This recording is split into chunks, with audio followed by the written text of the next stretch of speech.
If you are not sure how you can download new apps on Samsung Galaxy Z Flip 8, then what you can do is you can use, for example, the Play Store. In the Play Store, if you have a Google account on your phone, you should be able to find lots of different apps and games that you can install. Of course, we can go to apps over here at the bottom, and you can go through this list and you can try to find anything that you might want to install on your phone. You can also use top charts, kids, or categories in order to search for something more specific. And if you know exactly what you want to install on your phone, then you can also use the search option at the bottom. Then we can use the search field at the top, and then here you can type the name of the app that you want to get on your phone. So let's say I'm gonna use for X, or Twitter, of course.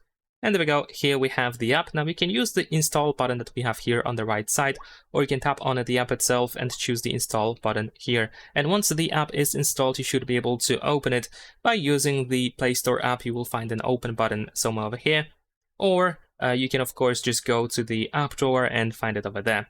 Besides that, there is also the Galaxy Store, and it is similar in many ways. But in order to have access to that app, we need to actually have a Samsung account. So let me try to find it. There we go. In my case, I have it over here. And as you can see, it looks in a very similar way. We can go to apps over here and you can try to find any app that you might want to install. In my case, it is just loading all the time, but you get the idea. There we go.